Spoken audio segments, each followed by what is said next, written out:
Today I'm going to show you how to replace a cabin air filter on a 2018 or newer Toyota Camry.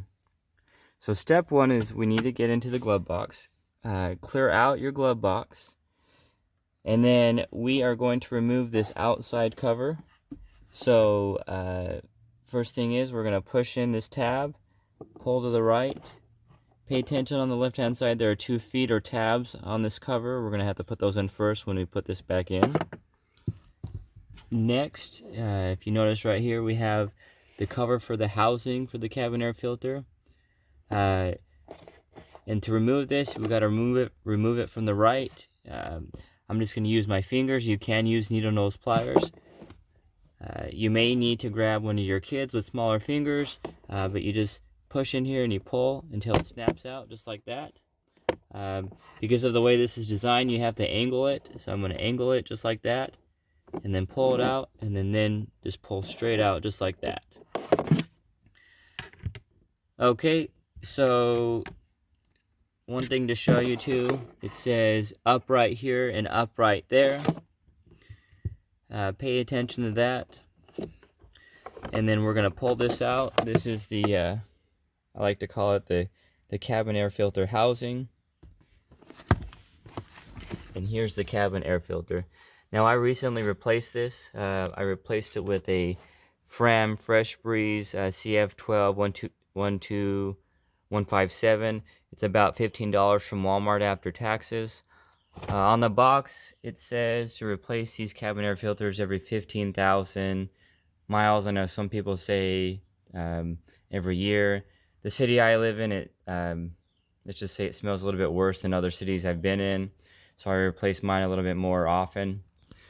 So I'm going to pull this out, and this is what the filter looks like, and this is what the housing looks like. So I wanted to go back to this arrow. So at least on my car, this arrow, all it is it wants to make sure you're putting this in correctly. It won't fit in this way. This is trying to show you that you're putting this in correctly.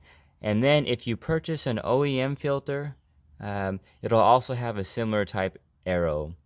But on my car, the up arrow does not mean airflow. It just means how this needs to go in. Or if you have an OEM filter, it means how that filter should be in place. I say that because on this filter, it says airflow.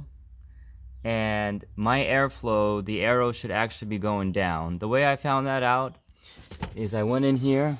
The air comes in from the street, it comes through the filter and then goes down. I just put my fingers in here. You want to make sure you do this while the car is off. But I didn't feel anything, and then I went down right here and I could feel the fan motor. So that way I know the air comes through here, down here, gets sucked in through the fan motor, and then goes out through the vents.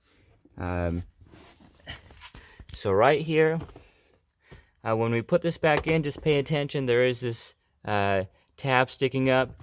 You just got to get these little indents in between that. So again, airflow goes down on this car. So I'm going to put this in like this first. I'm going to start from this side. And I'm going to show you what I mean by watch out for that tab. So right here, it's not going in there nice and easily. So you're just going to have to shimmy it around a little bit. And I got it in there. You see it's in between the fins right there. Okay. And finally, you put that in there with that arrow pointing up. I'm talking about the housing, not the filter, unless you have an OEM filter. Put that in there, just like that.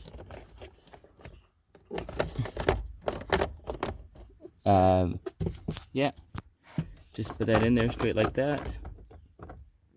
And then you grab this cover right here. Again, arrow pointing up. Left side first. It only lets you go in from the left side. So left side first. There you go. And then because of how this is designed, you got to angle it a little bit, and then you'll push it in there until you hear a snap, just like that. Okay. Finally, we got to put in this outside cover, put in the feet first, and then push it in there just like that.